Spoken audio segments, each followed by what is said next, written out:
Nestlé está prácticamente en todo, desde los desayunos con Nescafé hasta las meriendas de los niños con chocolatadas y galletas rellenas.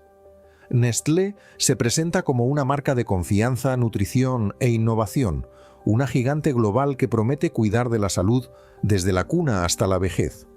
Pero detrás de los envases coloridos y los comerciales emotivos existe otra cara, polémicas que van desde marketing poco ético hasta la explotación de recursos naturales, pasando por escándalos con fórmulas infantiles, trabajo infantil, procesos judiciales en países en crisis y prácticas ambientales cuestionables. En este video vamos a mirar más allá de la propaganda y explorar el verdadero legado de la mayor empresa de alimentos y bebidas del mundo. La historia de Nestlé comienza en el siglo XIX, en una época de avances científicos, revolución industrial y altos índices de mortalidad infantil. Fue en ese contexto que Henri Nestlé, un farmacéutico alemán radicado en Suiza, desarrolló en el año 1867 una fórmula infantil a base de leche de vaca, azúcar y harina, una alternativa segura para madres que no podían amamantar. El producto fue conocido como harina láctea Nestlé, y rápidamente ganó fama. La misión era salvar vidas, pero allí también nacía un modelo de negocio con enorme potencial. Pocos años después, Henri vendió la empresa a inversionistas suizos que vieron el valor del producto y de la marca. La expansión fue inmediata. En el año 1905 Nestlé se fusionó con la Anglo-Swiss Condensed Milk Company, que producía leche condensada y operaba en varios países. La fusión consolidó a la empresa como una potencia en el sector alimenticio, ampliando su alcance global. Durante las guerras mundiales del siglo XX, mientras el mundo enfrentaba escasez y conflictos, Nestlé encontró oportunidades. Diversificó su producción, ingresó al mercado del chocolate y suministró alimentos a los ejércitos. Incluso con bloqueos comerciales, logró mantener operaciones en diversos países, reforzando su presencia internacional. En los años 30, a pedido del gobierno brasileño, Nestlé desarrolló el Nescafé, un café soluble creado para conservar los excedentes nacionales. El producto se convirtió en un símbolo global de practicidad y representó un hito. La empresa comenzó a actuar no solo como proveedora de alimentos, sino como socia de gobiernos, agricultores y cadenas productivas enteras. En las décadas siguientes, la empresa amplió aún más su influencia. Adquirió marcas como Maggi, Perrier, Purina, Nestea, Kit Kat, entre muchas otras. La lógica era clara: dominar todos los momentos de la alimentación, desde el desayuno hasta la cena, desde la leche infantil hasta el alimento para mascotas. Esta diversificación consolidó su poder, pero también aumentó su responsabilidad. La expansión, sin embargo, vino acompañada de críticas. En países en desarrollo, Nestlé estableció alianzas con gobiernos, influyó en políticas públicas y, en muchos casos, actuó con más autonomía que los propios estados. En regiones con poca regulación, vendía productos de calidad inferior sin garantías nutricionales adecuadas, escudándose en el discurso de combatir el hambre. Otro elemento central de su estrategia fue la inversión en ciencia y lobby. La empresa financiaba investigaciones, patrocinaba eventos y mantenía relaciones con autoridades de salud.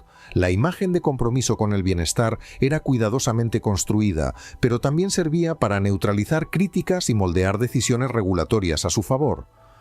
Hoy Nestlé opera detrás de cientos de marcas, muchas veces sin que el consumidor sepa que está comprando productos de la misma empresa. Este camuflaje protege su reputación incluso en tiempos de escándalos. Lo que comenzó como una harina para bebés evolucionó hasta convertirse en un imperio global de influencia y poder. El origen de Nestlé es un ejemplo claro de cómo una empresa puede presentarse como salvadora, mientras construye en silencio una estructura global con impactos profundos sobre la salud, la ética y los derechos humanos, y es a partir de ese origen que se despliegan las mayores polémicas corporativas de la actualidad, que ahora conocerás. Desde sus primeros pasos en el mercado, Nestlé supo explotar un nicho sensible, la alimentación infantil. Lo que comenzó como un intento de salvar vidas terminó convirtiéndose, con el tiempo, en uno de los mayores escándalos de la historia corporativa moderna. Y el centro de esta controversia gira en torno a las fórmulas infantiles, productos destinados a sustituir parcial o totalmente la leche materna. La crítica no está en la existencia de esas fórmulas, sino en la forma en que fueron promovidas. A partir de los años 70, Nestlé comenzó a utilizar estrategias agresivas para vender leche en polvo en países en desarrollo. Representantes de la empresa, muchas veces vestidos como profesionales de la salud, distribuían muestras gratuitas en maternidades, creaban materiales promocionales que insinuaban superioridad respecto a la leche materna y manipulaban la confianza de madres que, en contextos vulnerables, veían en la marca una promesa de cuidado y seguridad. Lo que parecía un marketing inofensivo, en la práctica, resultaba en tragedias silenciosas. Después del fin de las muestras gratuitas, muchas familias ya no podían comprar el producto. Para economizar, diluían el polvo con más agua de la indicada o utilizaban agua no potable, lo que provocaba desnutrición, infecciones y, en muchos casos, la muerte. En comunidades sin saneamiento básico, preparar la fórmula de forma segura era casi imposible. Fue en ese contexto que nació el movimiento global de boicot contra Nestlé. En el año 1974, el informe The Baby Killer denunció estas prácticas con pruebas y testimonios impactantes. La respuesta fue inmediata. En el año 1977, el boicot internacional fue iniciado y se extendió rápidamente, llevando a organizaciones, iglesias, universidades e incluso gobiernos a presionar a la empresa. El caso fue tan grave que resultó en la creación del Código Internacional de Comercialización de Sucedáneos de la Leche Materna, adoptado por la Organización Mundial de la Salud en el año 1981. Aún así, años después, muchas de las prácticas denunciadas continuaron, aunque de forma más sutil. Informes recientes mostraron que Nestlé aún comercializa productos infantiles con alto contenido de azúcar en países de África y Asia, mientras que versiones equivalentes vendidas en Europa y en Estados Unidos son mucho más saludables. En el año 2024, un estudio liderado por la ONG suiza Public Eye reveló que fórmulas y cereales infantiles vendidos en Nigeria, Senegal y Filipinas contenían hasta 7 gramos de azúcar por porción, algo considerado inaceptable por especialistas en nutrición infantil. Este tipo de doble moral nutricional plantea una pregunta incómoda. ¿Por qué una empresa que dice preocuparse por la salud de los niños vende versiones inferiores de sus productos precisamente en los lugares donde la población es más vulnerable? La respuesta parece estar en una combinación de intereses económicos y ausencia de regulación. Donde las leyes son blandas o inexistentes, Nestlé actúa con mayor libertad. Donde hay fiscalización rigurosa, se adapta y se presenta como referencia en calidad y responsabilidad social. Para empeorar la situación, el marketing sigue utilizando estrategias emocionalmente cargadas, etiquetas con imágenes de bebés sonrientes, envases que destacan supuestos beneficios para el sistema inmunológico y eslóganes que insinúan que la fórmula es casi como la leche materna, siguen siendo utilizados en diversos países. Especialistas advierten que ese tipo de mensaje puede ser interpretado de forma equivocada por madres que no tienen acceso a información clara e imparcial. Mientras tanto, la empresa afirma que sigue las directrices internacionales y que adapta sus productos a las exigencias de cada país. En comunicados oficiales, Nestlé declara que está reduciendo gradualmente el contenido de azúcar de sus alimentos infantiles y que apoya la lactancia como primera opción de nutrición. Sin embargo, en la práctica, las denuncias siguen apareciendo, especialmente en mercados donde el acceso a la información es limitado y la publicidad tiene más impacto que la ciencia. Lo que está en juego no es solo la composición de un producto, sino el derecho de las familias a tomar decisiones informadas sobre la alimentación de sus hijos. Cuando una multinacional influye en esa elección con intereses comerciales disfrazados de preocupación nutricional, la línea entre ética y lucro se desvanece. Y eso es aún más grave cuando se trata de bebés, seres completamente dependientes de la buena fe de los adultos y las instituciones. El caso de las fórmulas infantiles es, quizás, el símbolo más claro de cómo Nestlé construyó un imperio global apoyado en discursos de cuidado mientras operaba con tácticas que ponían vidas en riesgo. Y a pesar de los boicots, las protestas y las regulaciones, la empresa sigue poderosa, adaptándose a los tiempos, cambiando su discurso, pero manteniendo el mismo objetivo: conquistar mercados, aunque el precio de ello se mida en sufrimiento humano. Sin embargo, verás que esta no fue una excepción aislada.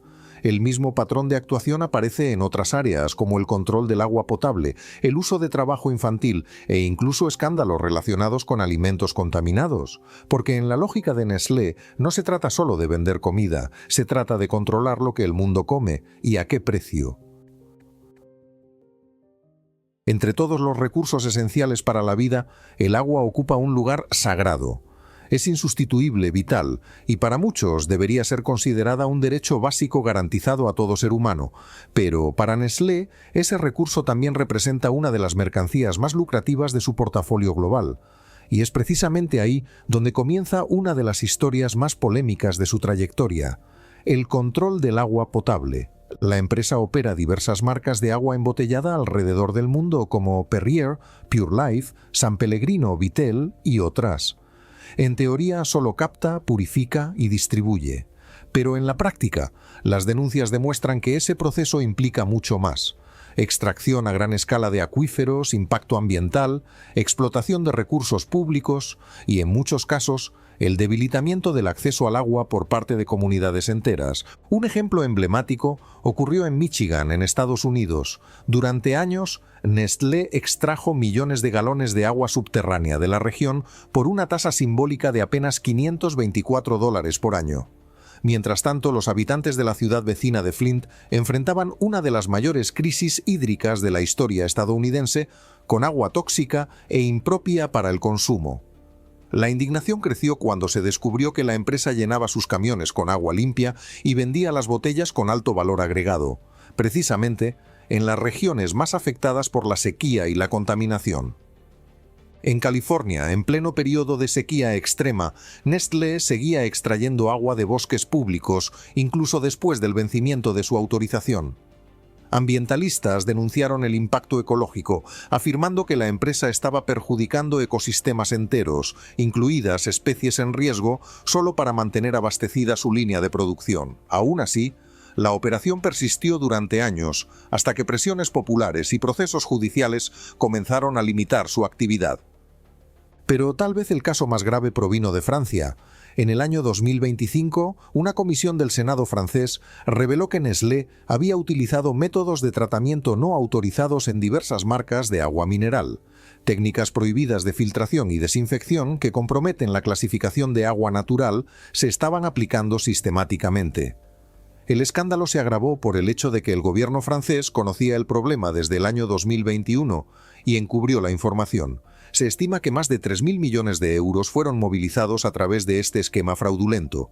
La empresa pagó una multa millonaria, pero la confianza de la opinión pública quedó profundamente afectada. Lo que estas historias demuestran es que, para Nestlé, el agua no es un derecho, es una oportunidad de negocio. Esa visión fue expresada de forma clara en el año 2005, cuando Peter Brabeck, entonces director ejecutivo de la empresa, afirmó públicamente que considerar el agua potable como un derecho humano era una visión extremista. Para él, el agua debía ser tratada como un bien económico, con valor de mercado y regulada por quienes supieran usarla de manera eficiente. La declaración provocó protestas en todo el mundo. Organizaciones como Right to Water y Food and Water Watch lanzaron campañas globales denunciando esta mentalidad. Brabeck, más tarde, intentó suavizar el impacto de sus palabras, diciendo que defendía el acceso básico al agua, pero la esencia de su mensaje ya había dejado una marca. Más allá del impacto ambiental y ético, existe también una dimensión geopolítica. En diversas regiones del planeta, Nestlé estableció operaciones de embotellado cerca de comunidades indígenas, zonas rurales empobrecidas y territorios con estructuras legales frágiles. En algunos casos los residentes veían cómo sus pozos se secaban mientras camiones cisterna salían de la región cargados de agua. Es el caso de reservas indígenas en Canadá y en Brasil, donde denuncias apuntan que la empresa ignoró acuerdos comunitarios y extrajo agua sin consultas previas. La estrategia de Nestlé es clara: garantizar acceso exclusivo a fuentes de agua potable, transformando un recurso común en un producto premium. La empresa obtiene beneficios dos veces: primero, al extraer el agua a bajo costo, luego al venderla con un margen enorme. Y todo eso se realiza con un envoltorio seductor, etiquetas que evocan pureza, naturaleza y salud. Esa lógica de privatización del recurso más esencial del planeta plantea un dilema profundo. ¿Hasta dónde puede llegar una corporación en el control de un bien que debería ser colectivo? ¿Y qué ocurre cuando ese poder ignora los derechos de las personas y del medio ambiente? Con operaciones en todos los continentes y miles de millones de litros vendidos por año, Nestlé se ha convertido en símbolo de la mercantilización del agua. Y mientras ese debate persiste, cada botella comprada tal vez sea un recordatorio de todo lo que fue retirado para que esté allí.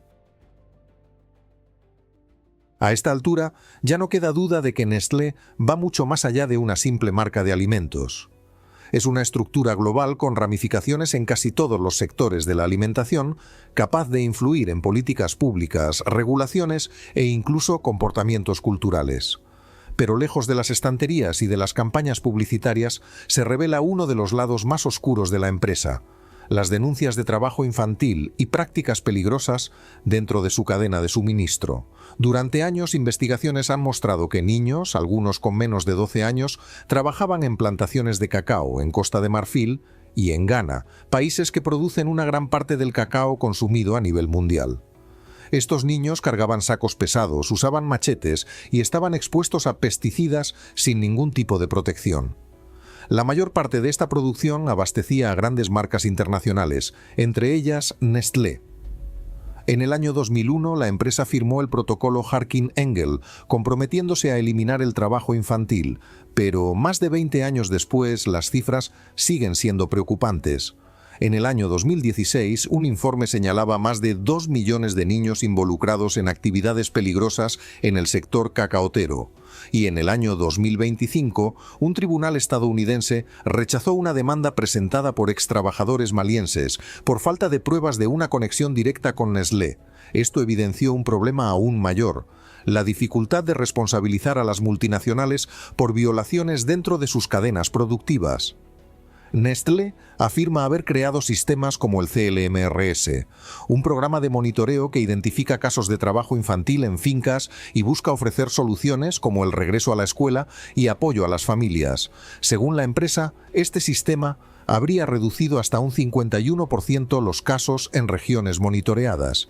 Sin embargo, críticos señalan que dicho sistema cubre solo una parte muy reducida de los proveedores. El problema está lejos de resolverse de forma integral.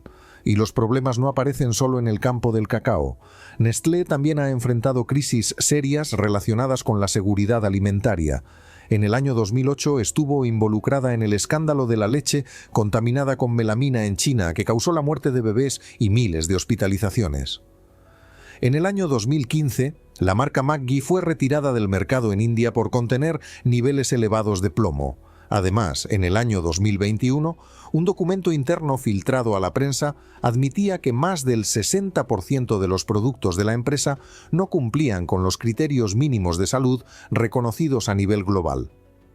Aún así, siguen siendo promocionados como parte de un estilo de vida equilibrado, alimentando un paradoxo difícil de ignorar.